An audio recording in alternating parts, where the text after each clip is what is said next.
Hi everyone. तो हम true engineer की इस वीडियो के अंदर पढ़ने वाले हैं कीज़ के बारे में। यस, एंड ये बहुत ज़्यादा इंपॉर्टेंट टॉपिक है।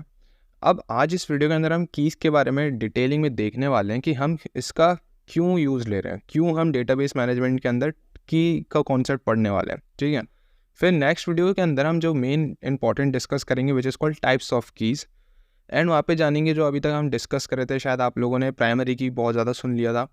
यस, अगर हम ER डायग्राम में भी देखेंगे तो स्ट्रॉन्ग एंटिटी वीक एंटिटी के टर्म में आपने प्राइमरी की एंड थोड़ी बहुत फॉरेन की के बारे में भी देखा था। यस, तो उनके बारे में हम नेक्स्ट वीडियो के अंदर which is called types of की वाला कॉन्सेप्ट के अंदर उसको कवर कर देंगे। सो मैं होप कर रहा हूँ कि आप लोग सब कंटिन्यूशन में फॉलो कर रहे हो।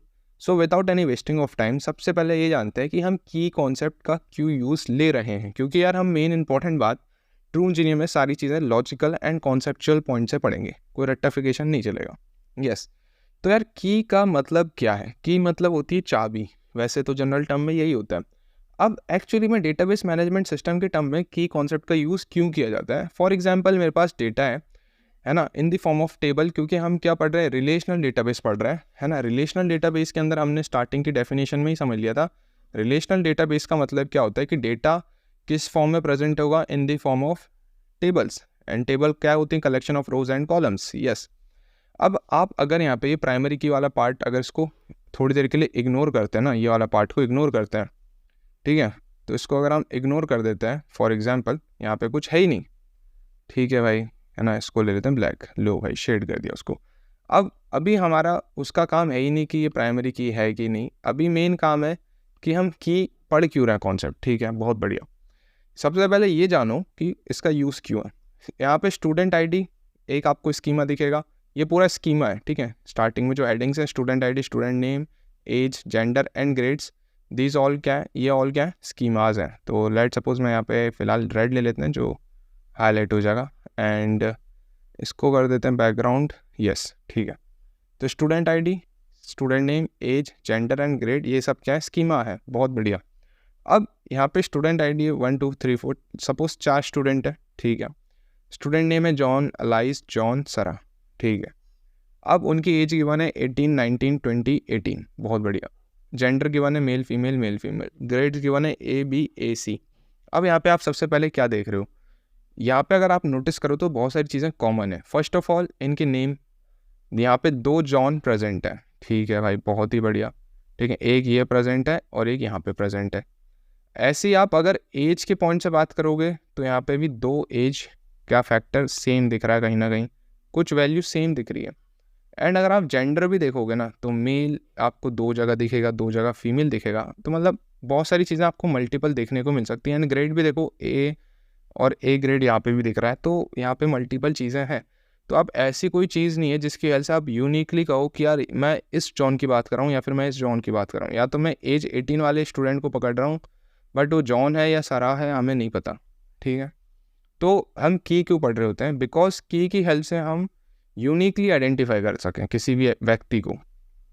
ठीक है, की क्यों पढ़ रहे हैं? किसी भी व्यक्ति को हम यूनिकली आइडेंटिफाई कर सकें। किसी भी स्टूडेंट की बात हो या किसी भी चीज़ की बात हो, टेबल्स में अगर हम कोई भी चीज़ बात करें डेटा रिलेशनल डेटाबेस के अंदर, तो वहाँ पे की कॉन्सेप्ट बहुत ज़्यादा ज़रूरी हो जाता है, बिकॉज हम यूनिक आइडेंटिफिकेशन देख रहे हैं। ठीक है, अब मैं यहाँ पे ये नहीं कह सकता कि स्टूडेंट नेम जॉन जो है वो भाई आ जाओ। अब मैं चाह रहा हूँ एक ही स्टूडेंट को बुलाना, बट जॉन तो 2 हैं तो दोनों आ जाएंगे वो। ठीक है, ऐसे मैं एक जिसकी एज 18 है, कोई भी एक स्टूडेंट को पकड़ूंगा, बोलूँगा आ जाओ, तो यार वो या तो जॉन या तो सारा एक ही आएगी, बट मेरे को तो सिर्फ सारा चाहिए या जॉन चाहिए, तो फिर मैं वहाँ पे कंफ्यूज जाऊँगा। बट यहाँ पे एक टर्म ऐसा है जो कि यूनिक है, विच इज़ कॉल्ड नंबर। देखो, स्टूडेंट का आईडी नंबर कभी भी सेम नहीं रहेगा, या फिर you can say enrolment number या रोल नंबर या फिर आईडी नंबर, ये हमेशा यूनिक ही रहते हैं। आप लोगों ने भी अपने कॉलेज वगैरह में देखा होगा, बहुत सारे लोगों का नाम आकाश, अभिषेक होता है, तो बट तब भी उनका क्या होता है, यूनिक एनरोलमेंट नंबर होता है। ठीक है, अब एनरोलमेंट नंबर की पहचान क्या है कि उसी से सबसे मेन इंपॉर्टेंट बात वो पहचान बन जाती है आपकी। एंड आप अगर पेपर भी दे रहे होते तो आपको वहाँ पे एनरोलमेंट नंबर ही मेंशन करना रहता है। तो यहाँ से क्या सीखने को मिला, की का कॉन्सेप्ट, जिससे हम यूनिकली किसी भी चीज़ या किसी भी ऑब्जेक्ट को आइडेंटिफाई कर सकते हैं। लाइक स्टूडेंट आईडी है, उसको हम ईजिली यूनिकली आइडेंटिफाई कर सकते हैं। And this is the concept of primary की।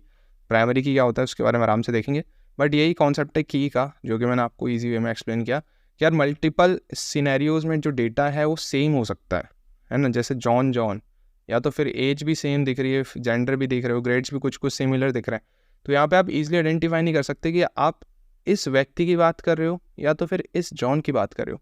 सपोज मेरे को जॉन चाहिए, ये वाला 3rd नंबर वाला, तो मैं कहूँगा भाई नाम जॉन आ जाओ, वो क्या पता वो ये वाला आ जाए।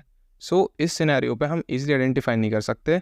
सो दैट्स वाई हम यहाँ पे पढ़ते हैं की का कॉन्सेप्ट, यस, जिससे कि हम आदमी या किसी भी चीज़ को या फिर किसी भी डेटा को ईजिली यूनिकली आइडेंटिफाई कर सकें। बात समझ में आ रही है? हाँ भैया।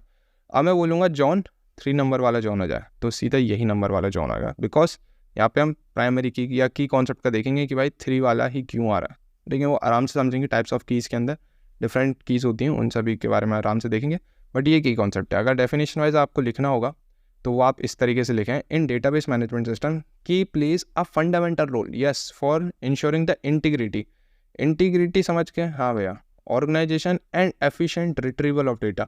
मेरे को यार डेटा को रिट्रीव करना है, मेरे को डेटा लेना है, मेरे को जॉन को बुलाना है ना, तो मैं डेटा रिट्रीव कर रहा हूँ, बट कैसी एफिशिएंट वे में कर रहा हूँ, with the help of keys. Simple, की आर द एसेंशियली एट्रीब्यूट्स और combination of attributes that uniquely identify.